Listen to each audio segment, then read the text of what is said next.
শুভ সন্ধ্যা। গল্পকথা চ্যানেলে আপনাদের সকলকে জানাই সাদর আমন্ত্রণ।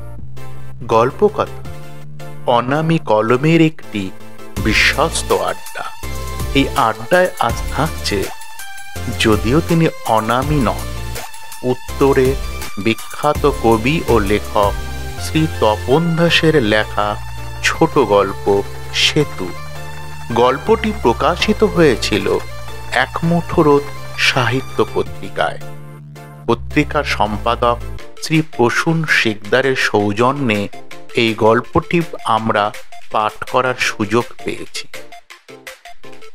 এই চ্যানেলে পাঠ করা গল্পগুলো যদি আপনাদের ভালো লাগে তবে শেয়ার করুন, সাবস্ক্রাইব করুন, মন্তব্য লিখুন, যাতে আমরা এই ধরনের কাজে আরও বেশি উৎসাহিত হই। শুরু হচ্ছে গল্প সেতু। সুনন্দা গাড়িটা লক করতে করতে ফ্ল্যাটের ঝুল বারান্দার দিকে তাকালো। এই জায়গাটা ওর খুব প্রিয় ছিল।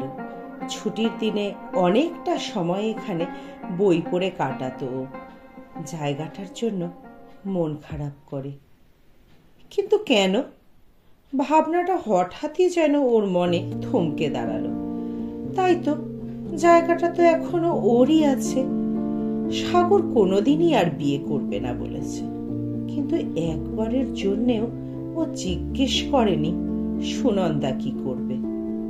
অদ্ভুত নির্লিপ্ত ধরনের লোক সে। সুনন্দা ক্লান্ত হাসল। ভরাগো যেন বাবার মতো, ধীর, স্থির আর নম্র।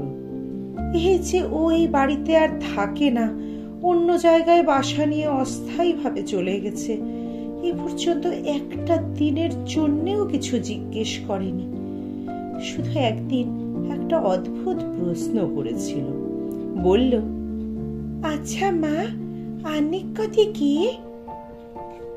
কার আহ্নিক গতি? পৃথিবীর। ও, পৃথিবী যখন নিজের কক্ষে ঘোরে। কিন্তু কেন বলো তো? স্কুলে জানতে চেয়েছে? না, এমনি এমনি। হ্যাঁ, আসলে আমি ভাবলাম সেই জন্যই বুঝি মানুষ এক জায়গায় থাকে না। ও, সুনন্দা গম্ভীর হয়েছিল। ওরা যে মার কথা ভাবতে ভাবতে এরকম একটা প্রশ্নের মুখে দাঁড়িয়েছে তা বলাই বাহুল্য। তবে ওর কচি মনে তা অনেকটা প্রতীকের মতো অন্য একটা প্রসঙ্গে শিফট হয়ে গেছে।